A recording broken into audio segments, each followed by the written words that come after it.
अस्सलाम वालेकुम नाज़रीन, आप देख रहे हैं ZH एंटरटेनमेंट। मैं हूँ ज़हीर अहमद। नाज़रीन, मेरा कुछ गला ख़राब है लेकिन हम बात करेंगे कभी मैं कभी तुम की, जो कि आज सिनेमाओं पे दिखाया जा रहा है। हम आपको बताएंगे कि किस सिनेमे पे उसके कितने शो लग रहे हैं और उम्मीद ये की जा रही है कि शायद ये ड्रामा पूरा एक हफ़्ता सिनेमाओं पे दिखाया जाएगा। देखते हैं उसको रिस्पॉन्स कैसा मिलता है, कितने दिन दिखाया जाता है। तो जो लोग बड़ी बेचैनी के साथ इसके आखिरी किस्तों का इंतज़ार कर रहे थे, उनको अभी जो लोग सनमे पे देखेंगे वो तो देख लेंगे, लेकिन जो लोग टीवी के ऊपर देखना चाह रहे हैं शायद उनको थोड़ा सा वेट करना पड़े। ज़ाहिर है वहाँ पे थोड़ी सी लेट आएगी ये एपिसोड। और जहाँ तक सनमाओं का ताल्लुक है वो भी यकीनन खुश होंगे, क्योंकि चलें कुछ देर के लिए ही सही उनको एक ऑक्सीजन मिलेगी। ऑक्सीजन मैं इसलिए कह रहा हूँ कि अब नए सिनेमा जो हैं मल्टी स्क्रीन सिनेमा वो भी बंद होना शुरू हो गए हैं। ज़ाहिर है फिल्में नहीं बन रही, हिंदी फिल्में इवन इतना ज़्यादा वहाँ पे इंडिया के अंदर उनको भी फ़ायदा नहीं हो रहा। उनकी भी मैं एक अलग से एक वीडियो बनाऊंगा, आपको बताऊंगा कि वहाँ पे क्या चल रहा है। साउथ की फिल्में चल रही हैं तो यहाँ पे भी देखा जाए तो अंग्रेज़ी फिल्मों को भी इस वक्त वो वाला रिस्पॉन्स नहीं मिल रहा। यहाँ पे जोकर 2 आई थी, उसको भी वो वाला रिस्पॉन्स नहीं मिला। तो बहरहाल ये भी एक अजीब बात है कि जो चीज़ लोग घर में मुफ्त बैठ के देखते थे, ये एक नया ही रिकॉर्ड है कि उसमें वही चीज़ अब जाके सिनेमाओं पे देख रहे हैं, लेकिन जो सिनेमाओं के लिए फिल्में बनती हैं वो लोग नहीं देखते। ये एक नया फिनोमेना है, एक नया ट्रेंड चला है और जो बिल्कुल हैरान कुन है। तो बहरहाल कभी मैं कभी तुम के अलावा हम आपको दिल नादान का रिव्यू थोड़ा सा देंगे, फिर गैर का रिव्यू देंगे और उसके साथ जफ़ा का रिव्यू देंगे। वो लाजमी देखिएगा। लेकिन उससे पहले मैं आपको बताना चाहता हूँ कि जो कभी मैं कभी तुम की ग्रैंड फिनाले या बड़ी जो किस्त है, तकरीबन ड्यूरेशन इसकी 2 घंटे लिखी गई है उस पर, तो वो दिखाई जा रही है। तो सबसे पहले अगर हम देखें गीगा मॉल में, आज गीगा मॉल का आपके सामने आगे होगी स्लाइड, 2 शो हैं उसके। गीगा मॉल से पहले हम आपको सेंटोरस के भी दिखा देते हैं। सेंटोरस में कम से कम 6 शो आज चलाए जा रहे हैं इसके, ये भी आप देख सकते हैं। और इसी तरह पैकेजेस मॉल लाहौर में 2 शो हैं और ओशन मॉल कराची में 8 शो हैं कभी मैं कभी तुम के। और इसी तरह जो गुजरात है वहाँ पे जनाब साहब 1 शो है। सियालकोट में कभी मैं कभी तुम सैनिपैक्स सिनेमा सियालकोट, गुजरात का भी सैनिपैक्स था, सियालकोट सैनिपैक्स पे 2 शो हैं। गुजरांवाला किंग्स मॉल में सैनिपैक्स पे 2 शो हैं कभी मैं कभी तुम के। जिना पार्क में 3 शो हैं सैनिपैक्स पे कभी मैं कभी तुम। हॉट लोन में फैसलाबाद में 2 शो हैं। इसी तरह आमना मॉल जो लाहौर है वहाँ पे भी 2 शो हैं। क्यू सिनेमा है जो लाहौर में, वहाँ पे 6 शोज चलाए जा रहे हैं। और सैनी गोल्ड जो बैरिया टाउन में है वहाँ पे 3 शो चलाए जा रहे हैं। इसी तरह अरीना वगैरह में, जरखंडा वाला जो है उसमें DHA में, उनका हमने आपको डिटेल नहीं बताई। यकीनन वहाँ पे भी कभी मैं कभी तुम के शोज चलाए जाएंगे। अब फैमिलीज़ ख़ासतौर पे ख़वातीन और बच्चे जो हैं, जो बड़ी बेचैनी के साथ इंतज़ार कर रहे हैं कि अदील का अंजाम क्या होता है। वो तो हो चुका है, खैर वो किस तरह से फ़ाद मुस्तफ़ा को सेलिब्रेट करेंगे कि वो अमीर हो चुका है, जिसको स्पॉइलर कहा जाता था। इसके लिए फिर दोबारा हानिया आमिर का वापस मिलना उसको, शर्जीना का, मुस्तफ़ा को, इसके लिए लोग यकीनन बेचैन होंगे और रुबाब क्या करती है आगे जाके। लेकिन बहरहाल ये एक फैक्ट है कि ये सिनेमाओं के अंदर दिखाया जा रहा है और यकीनन इसको रिस्पॉन्स भी अच्छा मिलेगा। जितनी इसने रेटिंग ली है और जितनी इसने पॉपुलैरिटी गेन की है उस हिसाब से इसको अच्छा रिस्पॉन्स मिलेगा। अब आते हैं जनाब थोड़ा ड्रामे की तरफ आते हैं। अगर हम रिवर्स वाली साइड से चलें तो दिल नादान की जो थी किस्त गालबन 24वीं थी, जितनी भी उसके अंदर एक तो मुझे बिल्कुल समझ नहीं आती, सिर्फ राइटर जो है वो धचके देने के लिए ये काम करते हैं। यकीन करें दिल नादान की ओवरऑल बिल्कुल प्रोडक्शन क्वालिटी, एक्टिंग के पॉइंट ऑफ व्यू से, प्रोडक्शन की मैं बात नहीं करता, एक्टिंग के और स्क्रिप्ट के पॉइंट ऑफ व्यू से इस तरह चलता है स्टार प्लस का ड्रामा देख रहे हैं। उसके अंदर लॉजिक्स नहीं है। पाकिस्तानी ड्रामा जिसकी वजह से मशहूर है उसके अंदर ज़रा कम कम चीज़ें पाई जाती हैं वो वाली। एक तो सबसे पहले निग्गी ने, जो उनकी सास है नायाब की, उसे थप्पड़ मारा, वो घर छोड़ के नहीं गई बिल्कुल, और इवन किसी को बताया भी नहीं। अब जब उसका प्रेग्नेंट हुई है, बच्चा होने वाला है, और सारी उसकी दादो भी कहती है वहाँ पे, जो वहाँ वाली दादो है जावेयार वाली, कि अब तुम्हारे यहाँ पे पहुँच जम जाएंगे। वो अचानक नौकर के ज़रिए पता चलता है कि क्या हो रहा है। तो नौकरों के उससे दिल बर्दाश्त हो गया, या शायद कहीं पे तानिया का भी होगा, लेकिन वो जो बताती है कि आपके साथ ये हो रहा था, तो वो घर छोड़ के चली जाती है। घर छोड़ने में कोई लॉजिक नहीं थी। जितनी सब्र वाली ये दिखाई है, जितनी सादी ये दिखाई है, इस तरीके से अचानक से इतने इतने मुश्किल हालात में उसने घर नहीं छोड़ा, उसको थप्पड़ पड़ते रहे, घर नहीं छोड़ा, अचानक से बाद घर छोड़ के आपने सिर्फ अगर हर किसी के अंदर एक नया मामला कट्टा खोलना है तो ठीक है, लेकिन उसके अंदर लॉजिक ज़रूर होनी चाहिए। उस किरदार की कोई भी मूवमेंट है उसके अंदर लॉजिक होनी चाहिए, क्योंकि उससे प्रीवियस उससे बड़े बड़े काम हुए हैं, उससे बड़ा बड़ा बुरा वक्त उसके ऊपर आया, उसने घर नहीं छोड़ा, वो जनाब अचानक घर छोड़ के अपने वो पीछे मैके चली जाती है। ये ज़रा देखना चाहिए था। दूसरा, इसके अंदर एक और चीज़ भी है, शहर की जो कन्फ्यूजन है वो अपनी जगह पे है।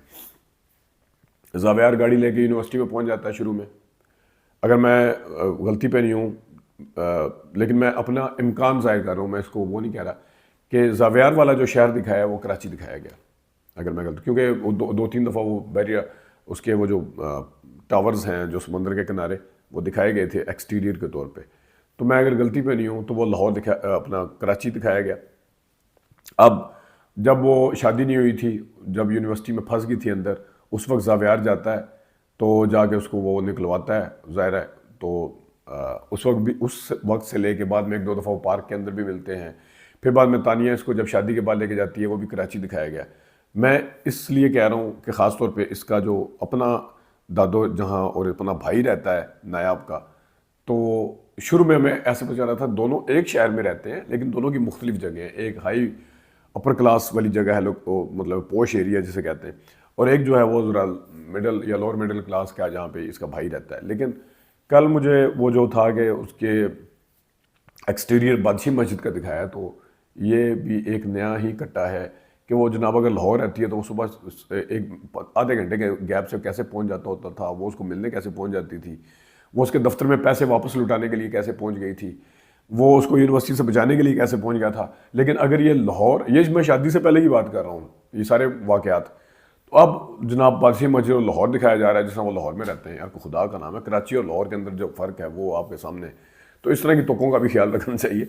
अच्छा, अब आगे आते हैं जनाब गैर के ऊपर। गैर ड्रामा बहुत अच्छा जा रहा है।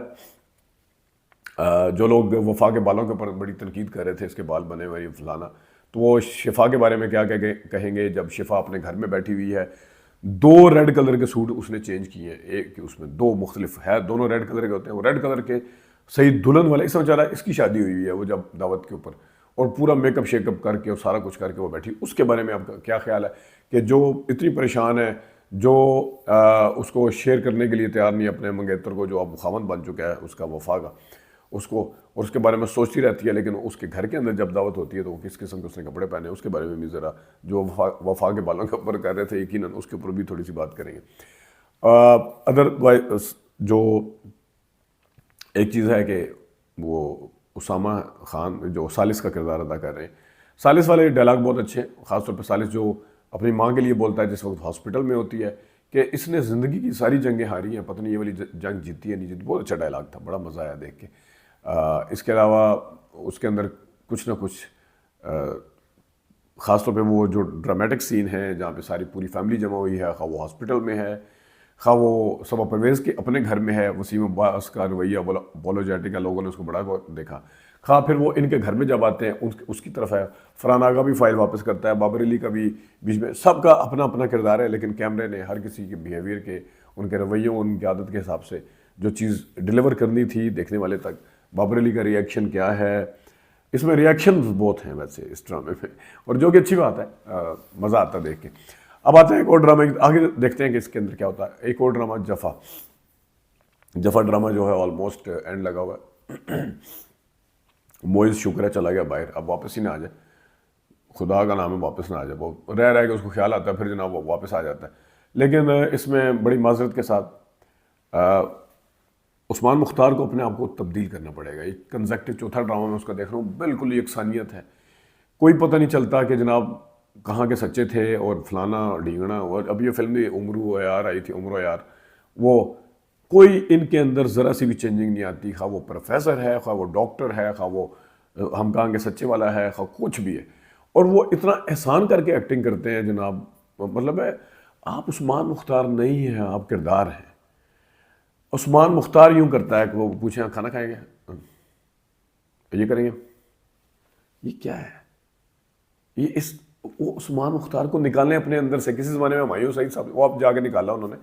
हुमायूं सईद साहब भी ना वो चेहरा लहजा चेंज करते थे, ना वो जनाब साहब अपने चेहरे के ऊपर कोई मूछें लगाते थे, ना कुछ। ये ड्रामों की मैं बात कर रहा हूँ। मैं मेरे पास तुम पंजाब नहीं जाऊंगी और जवानी फिर नहीं आनी को अगर माइनस कर दें तो पिछले 20-25 साल में हुमायूं सईद ने क्या कमाया, उनका कौन सा ऐसा किरदार था इन किरदारों को छोड़। वो भी खलील रहमान कमर को अगर आप क्रेडिट दें, लाइन शाह ने बोल दी थी।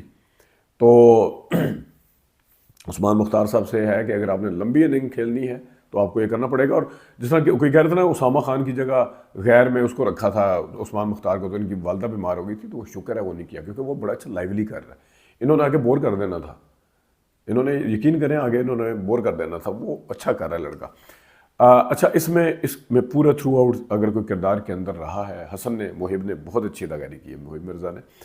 मैं अगरचे इशरत में उनके इतना ज़्यादा हक में नहीं था, लेकिन मुझे अपनी राय अब तब्दील करनी पड़ी है इस ड्रामे को देख के, इस किरदार को देखकर। शायद वो वाला किरदार उस हिसाब से मुझे पसंद ना आया हो, लेकिन मोहिब ने बिल्कुल उनके हंसने में, उनके रोने में, उनके हर चीज़ में एबनॉर्मलिटी, आपको मेंटली वो एक स्ट्रेस या वो चीज़ें जो हैं वो नज़र आती हैं आपको। मोहिब ने बहुत अच्छा काम किया, और जितना अच्छा मोहिब ने काम किया है उतना ही अच्छा डॉक्टर ज़ारा यानी कि मरवा ने काम किया, मरवा हुसैन ने। तुम्हारे नहीं मोह है, इतना सब कुछ हो गया हमारे दरमियान के प्यार खत्म ही हो गया। ख़ास तौर पे जहाँ पे उसे पता चलता है कि वो खुद उसने तलाक दे दिया, जो उसने एक्टिंग की है, जो उसने अपने वालिदैन के सामने एक्टिंग की है उस्मान मुख्तार के साथ। पहले उस टाइम उसे पता नहीं होता कि मैं, वो कहती है मैं छोड़ चुकी, मैं खुद खुला के वो करूँगी, बाद में करूँगी, अभी नहीं। लेकिन घर आके उसे पता चलता है, वो तो पहले पेपर भेजे हुए उसने माँ बाप के सामने। वॉशरूम वाला सीन भी जो था वो, अगर हम आपको दोनों सीन दिखा देते तो बहुत ही अच्छी अदाकारी की, देखिएगा। वो इतना पसंद करते हैं, इतना चाहते हैं, तो ऐसा क्यों होगा? नहीं होगा।